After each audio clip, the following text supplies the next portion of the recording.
नमस्कार, मी पंजाब डक. महाराष्ट्रामध्ये, विदर्भामध्ये, मराठवाड्यामध्ये, पश्चिम महाराष्ट्राकडे बऱ्याच ठिकाणी या पट्ट्यामध्ये काय होणार आहे, दुपारी 2:30-3च्या नंतर पावसाला सुरुवात होणार आहे. म्हणून हा अंदाज महाराष्ट्रातल्या सर्व शेतकऱ्यांनी लक्षात घ्यायचा.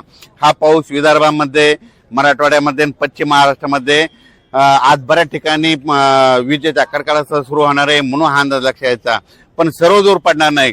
त्याच्यानंतर 1 तारीख, 2, 3, 4 तारखेच्या दरम्यान राज्यात दररोज पूर्व विदर्भ, पश्चिम विदर्भ, दक्षिण महाराष्ट्र, उत्तर महाराष्ट्र, कोकणपट्टी, खानदेश, मराठवाडा सगळीकडे दररोज वेगवेगळ्या भागात एक दिवस मुक्काम करत दररोज वेगवेगळ्या ठिकाणी महाराष्ट्रामध्ये पाऊस पडणार आहे. म्हणून हा अंदाज सर्व शेतकऱ्यांनी लक्षात घ्यायचा. त्याच्यानंतर शेतकऱ्याला सांगू इच्छितो की आजच्यानं कंप्लीट 5 दिवस शेतीचे कामे करण्यासाठी शिल्लक आहे. कारण की राज्यामध्ये 7 जून पासून ते 14-15 जून पर्यंत मोसमी पाऊस येणार आहे, मान्सूनचा पाऊस येणार आहे. म्हणून ही सर्वप्रथम शेतकऱ्यासाठी आनंदाची बातमी. आणि या वर्षी सगळ्या शेतकऱ्याची मिरगी पेर होणार आहे. म्हणून ही सर्वप्रथम शेतकऱ्याची आनंदाची बातमी. आणि तुम्हाला एक सांगू इच्छितो की काल देखील प्रसार माध्यमातून म्हणतात यावर्षी दुष्काळ पडणार आहे. सर्व शेतकऱ्याला सांगू इच्छितो दुष्काळ वगैरे काय पडणार नाही. सरासरी इतका पाऊस पडणार आहे. लवकर पेरणी होणार आहे. लवकर पेरणी झाली तर पिकं चांगली येतात आणि सगळ्या पिकाला उतार येतो. म्हणून ही अंदाज सर्व शेतकऱ्यांनी लक्षात घ्यायचा.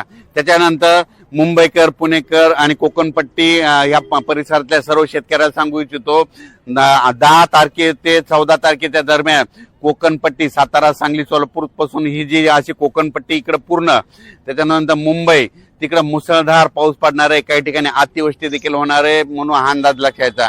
सातारा जिल्हा, रायगड, त्या सिंधुदुर्ग त्या परिसरामध्ये 10 ते 14च्या दरम्यान काही काही ठिकाणी अतिवृष्टी होणार आहे. म्हणून कोकणपट्टीच्या शेतकऱ्यांनी अंदाज लक्षात घ्यायचा आणि आपण आपल्या पिकाचं नियोजन करायचं.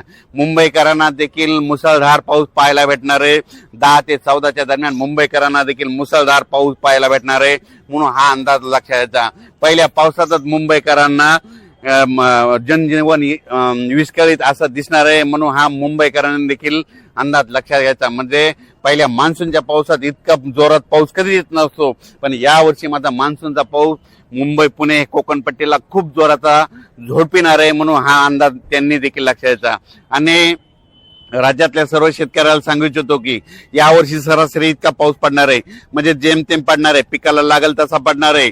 म्हणून शेतकऱ्यांनी यावर्षीचं साल खूप चांगलं आहे आणि लवकर पेरणी होणार आहे. म्हणून हे अंदाज लक्षात घ्यायचा.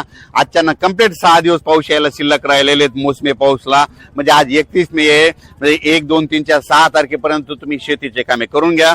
कारण की 7 जून पासून ते 14-15 जून पर्यंत राज्यामध्ये मान्सूनचा पाऊस येणार आहे, सगळीकडे बरसणार आहे आणि सगळ्यांच्या पेरण्या लागणार आहेत. म्हणून हा अंदाज लक्षात घ्यायचा. शेतकऱ्याला एक सांगू इच्छितो की ज्यांना पेरणीचा निर्णय घ्यायचा, जमिनीमध्ये ईदभर ओल गेली तर तुम्ही तुमचा पेरणीचा निर्णय कधी घेऊ शकता. म्हणून हे तुम्ही स्वतः लक्षात घ्यायचं. त्याच्यानंतर हा जो पाऊस येणार आहे तर या पावसामध्ये, मोसमी पावसामध्ये, मान्सूनच्या पावसामध्ये गारपीट कधीच नसते, पण ह्या पावसामध्ये गारपीट पाहायला भेटणार आहे.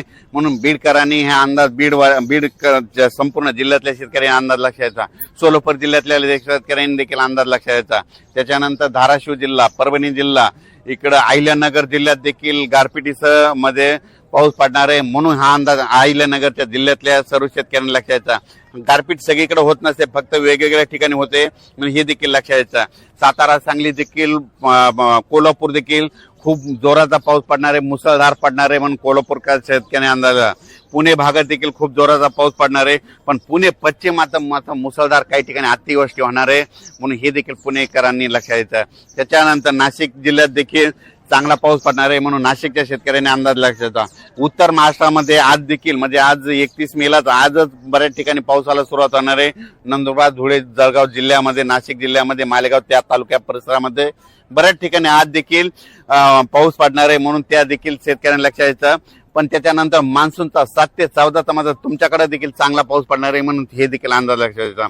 मराठवाड्यामध्ये सांगायचं झालं तर परभणी जिल्हा, नांदेड जिल्हा, हिंगोली जिल्हा, जालना जिल्हा, संभाजीनगर, बीड जिल्हा, धाराशिव जिल्हा, लातूर जिल्हा या मराठवाड्यात देखील चांगला, म्हणजे ह्या 1-2 जून आणि त्याच्यानंतर 7 ते 14चा खूप जोराचा पाऊस पडणार आहे म्हणून हा अंदाज लक्षात येता. तुरळक भागात गारपीट देखील होणार आहे या मोसमी पावसात म्हणून हे मराठवाड्याच्या शेतकऱ्यांना देखील अंदाज लक्षात येता. विदर्भात देखील आज 31 मे, विदर्भात देखील आज 31 मे ते जवळपास 5 जून पर्यंत दररोज वेगवेगळ्या भागामध्ये आजच बऱ्याच ठिकाणी पावसाचं आगमन होणार आहे. दुपारी 2:30-3च्या नंतरच विदर्भात देखील पाऊस पडणार आहे आणि रात्री देखील पहाटे झाला, पण आज देखील दुपारी 2:30-3च्या नंतर विदर्भात देखील पाऊस अकोला, अमरावती, वर्धा, बुलढाणा, मेकर ह्या परिसरामध्ये, लोणार परिसरामध्ये आज देखील पाऊस पडणार आहे म्हणून हा अंदाज लक्षात यायचा. त्याच्यानंतर आता इकडे यवतमाळ जिल्हा, चंद्रपूर, गडचिरोली ह्या भागातल्या सर्व शेतकऱ्याला सांगू इच्छितो तुमच्याकडे देखील 7 ते 14 जे मान्सूनचा पाऊस येईल त्याच्यामध्ये तुमच्या पेरण्या लागतील आणि म्हणून ही अंदाज तुम्ही देखील लक्षात घ्या. म्हणजे सांगायचं झालं तर यावर्षी सगळ्यात असं पोषक वातावरण आहे. इतकं पोषक वातावरण कधी नसतं, पण यावर्षी खूप चांगलं पोषक वातावरण आहे म्हणून महाराष्ट्रातल्या शेतकऱ्यांनी शेतीचे कामे करण्यासाठी फक्त 6 दिवस शिल्लक राहिलेले, तुम्ही 6 दिवसामध्ये शेतीचे मशागतीचे कामे करून घ्या म्हणून हे अंदाज देखील सर्व शेतकऱ्यांनी लक्षात घ्यायचा.